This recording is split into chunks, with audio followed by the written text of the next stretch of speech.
colère sans qu'elle sorte sous forme d'un cataclysme. Comment dire sa colère et en faire quelque chose? Cette question, qui est une question que je me suis posée et que je me pose encore parfois, euh, m'a été posée par une professionnelle qui souhaitait vraiment pouvoir dire combien la façon dont elle était traitée, considérée, générait chez elle une colère énorme, et en même temps, euh, elle souhaitait éviter les conséquences de l'expression de cette colère, des conséquences qui auraient pu être désastreuses pour ses relations professionnelles, voire pour son emploi. Je peux aussi me relier au fait que cette personne avait envie de vivre avec ses collègues dans le respect qu'elle souhaite voir se développer dans les organisations, et du coup elle cherchait vraiment une façon d'exprimer sa colère qui soit la plus juste possible. Dans les situations que j'ai pu rencontrer, la colère, soit elle est cachée le plus profond possible, quitte à générer des symptômes physiques pour les personnes qui la cachent au plus profond d'eux-mêmes, et qui du coup peut conduire à de l'épuisement, à de l'agitation, à de la dépression, à une forme de déni total de ce qui se passe à l'intérieur d'eux,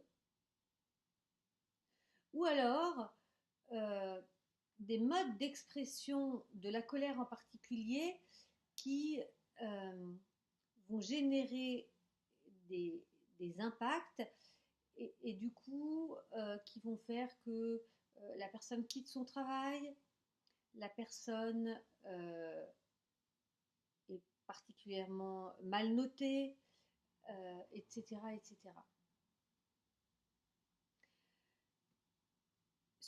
Ce que j'observe en fait, c'est que plus que dire sa colère, ce qui est important, c'est de pouvoir exprimer ce qui est sensible dans la situation, que l'on rencontre.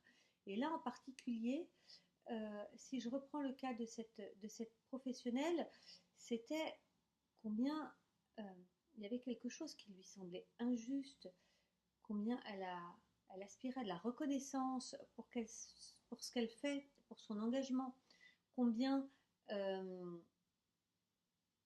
elle aspire à de la cohérence quand on lui dit une chose et puis qu'après on lui dit ah ben non c'est autre chose. Ça c'est vraiment difficile. Et du coup je crois que autant dire sa colère avec l'énergie et la violence, la puissance même que requiert la colère, ça peut être compliqué quelle que soit la situation, et en particulier en situation professionnelle. Mais il me semble que ce qui est important dans le fait de vouloir dire sa colère, c'est de pouvoir dire ce qui est touché de tellement fondamental, et puis de pouvoir exprimer comment on aimerait que se déroule le travail, les relations dans le travail. Quelles sont les aspirations fortes qui sont coupées par la façon dont ça se passe aujourd'hui. Et quand on me dit mais on pourrait faire ça ensemble, et puis du coup ah bah non j'ai oublié, et puis du coup non mais en fait j'ai préféré faire autrement, mais ça en coupe les pattes. Il y a quelque chose qui est plus possible, et ce quelque chose qui est plus possible, c'est d'exprimer pleinement ce que j'ai envie d'exprimer dans mon travail, ce que j'ai envie d'offrir à l'équipe, au collectif, au projet.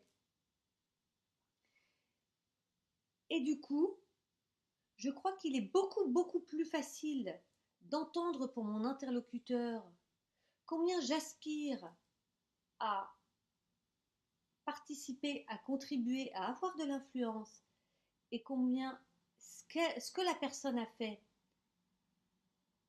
eh bien, me coupe de cette possibilité-là. voire me laisse sur le flanc. Je crois qu'il est plus facile d'entendre les conséquences en termes de coopération et de travailler ensemble que les conséquences sous l'énergie de la colère. Et du coup, ça invite à un démêlage intérieur de qu'est-ce qui est vraiment important pour moi quand j'ai tellement envie d'exprimer ma colère. Est-ce que c'est de la reconnaissance? Est-ce que c'est de la contribution? Est-ce que j'ai juste envie que ce soit mesuré combien la situation que je vis professionnellement est difficile et douloureuse? Merci, à bientôt.